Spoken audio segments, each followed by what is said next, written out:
What is up, guys? It's the Sound Alchemist, part of One Mind Syndicate, and today I'm back to talk about Warhammer 40K. But before I get into that, I do have to let you guys know that we are doing a sponsorship with Audible. So there's a link down below where you guys can check out Audible for a free trial. Check out any audiobook you want for free. I recommend the Eisenhorn series or perhaps the Horus Heresy, but audiobooks are not everything they have to offer. They've got podcasts and Audible originals, so check it out. Now, if you guys also want to support us here at One Mind Syndicate, you can do so with Super Thanks. Super Thanks is a donation-based thing that you can do here right on this channel, right on this video, where you can donate any amount for us, and it'll really greatly appreciate the help. But with that being said, let's get into the main meat of the video, and that is the crossover between Warhammer 40,000 and Magic the Gathering. So for a few months now, I've been eagerly anticipating this momentous crossover that is just going to be oh so amazing. So if you guys have never played Magic the Gathering, it is a trading card game that you can play with a bunch of friends. There's different types of games available with Magic cards, but this one takes place with the Commander format, and there will be 4 100 card decks that are available for purchase. Now, it won't be released until October 7th, but we have 4 exclusive decks that we can play: an Imperium deck, a Chaos deck, a Tyrannid deck, and a Necron deck. Now, I do have a playlist on this, so you guys can check it out for previous information that went over certain commanders and preview cards.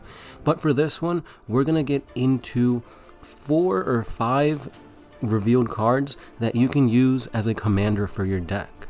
So let's begin with the Imperium deck. So here we have Marneus Calgar.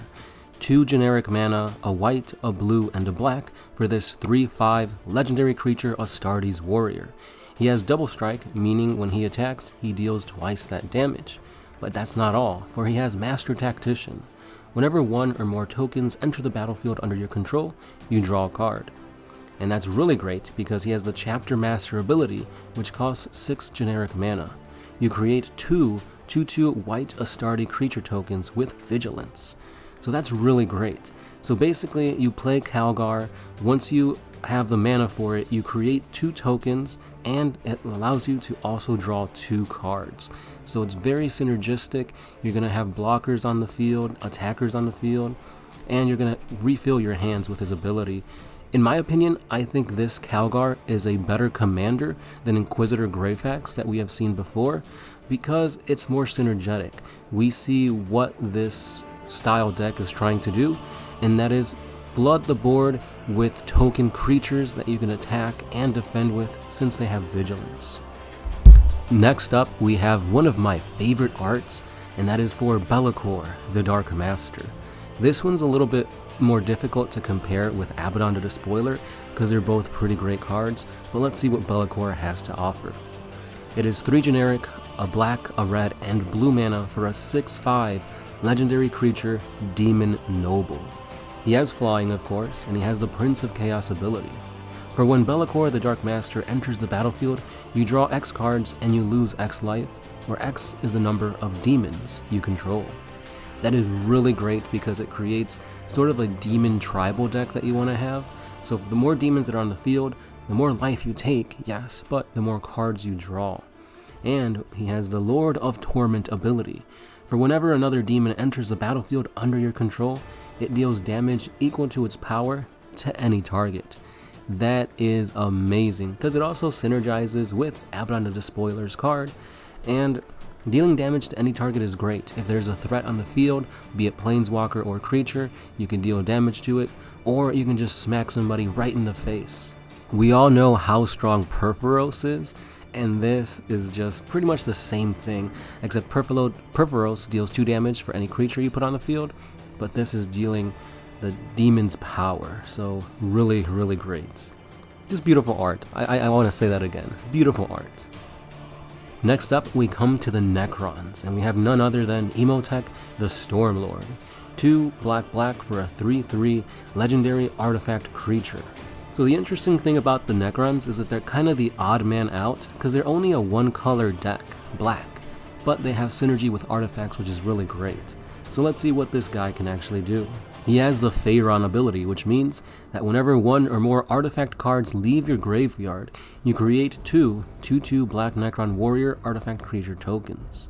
And the Grand Strategist ability is that at the beginning of combat on your turn, another target artifact creature you control gets +2/+2 and Menace until the end of the turn.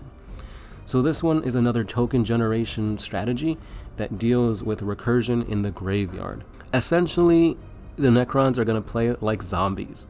You're probably going to auto-mill, recur from the graveyard, and just keep on, hitting face until your opponent has nothing to block with because all your Necron warriors have Menace.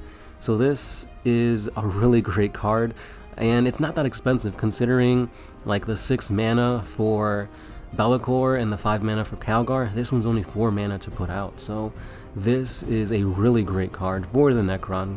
And lastly, we have the Magus Lucia Kane. 1 green, blue, red for a 1/1 human Tyrannid wizard, and of course, it's a legendary creature. Spiritual Leader means that at the beginning of combat on your turn, you put a +1/+1 counter on a creature. While Psychic Stimulus, you have to tap her and you add 2 generic mana. When you next cast a spell with X in its mana cost, or activate an ability with X in its activation this turn, you copy that spell or ability, and you can choose new targets. So this kind of plays in with the whole Swarm Lord feel for the Tyrannids, which I thought they were going to play more like Slivers, but apparently it's more like token generation. I'm not too sure exactly how well the Tyrannid deck will do, but considering she's only 4 mana to play out, she is pretty weak with just being a 1/1.